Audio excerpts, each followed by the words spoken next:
Mes chers amis, l'heure est grave.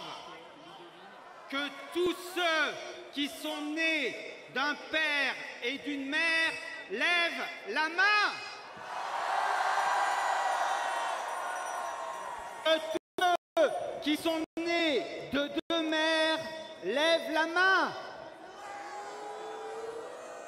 Le projet gouvernemental d'élargir la PMA aux femmes célibataires et aux couples de femmes masque une réalité irréfutable. Une femme ne procrée ni seule, ni avec le concours d'une autre femme. La PMA réussit ce tour d'illusion d'escamoter à la fois le père et l'enfant, pourtant les principaux intéressés. Nous sommes là aujourd'hui pour la protection des générations futures. Nous sommes là aujourd'hui pour dénoncer la légalisation de la conception d'orphelins de père. Nous sommes là aujourd'hui pour dire non à la négation de l'altérité.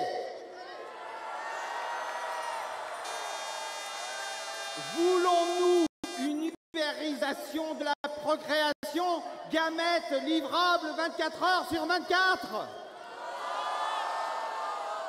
Comment croire que la PMA sera l'ultime étape du soi-disant progrès bioéthique? Non, la PMA sans père n'est en rien un remède à la prétendue discrimination que subissent les femmes en situation d'infertilité sociale et non médicale. Est-ce que le désir d'un enfant doit justifier un droit de créance sur la société? Le 18 décembre dernier, la Cour de cassation a de nouveau jugé en faveur de la retranscription intégrale à l'état civil français d'actes de naissance d'enfants obtenus de mères porteuses à l'étranger par d'autres couples.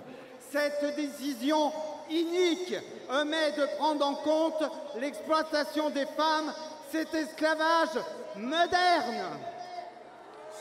Mes amis, en tant qu'homosexuel, je ne lâcherai rien. Je ne bats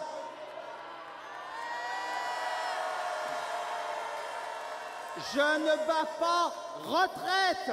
Je ne veux être le complice d'une république qui prive sciemment un enfant de sa filiation. Quelle république d'ailleurs? Pas celle qui prône la liberté, l'égalité, la fraternité, car il n'y a aucune liberté lorsqu'on oblige des femmes à se louer ou vendre leurs ovocytes contre de l'argent.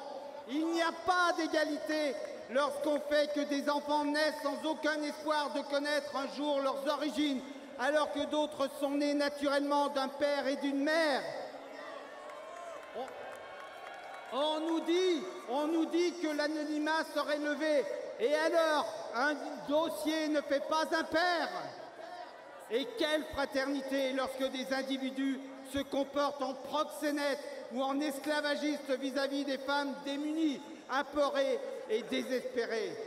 Ne nous y trompons pas, dans quelques semaines ou dans quelques mois, les bobos militants de la bien-pensée favorables à l'exploitation de la femme ne manqueront pas de dire que la GPA a acquis toutes les caractéristiques de la légalité et qu'il est temps de la légaliser. La France, pays des droits de l'homme, doit montrer l'exemple. Elle doit interdire cette dérive vers la marchandisation humaine et le business de la fabrication d'enfants avec la PMA sans père et la GPA irrémédiablement stoppée.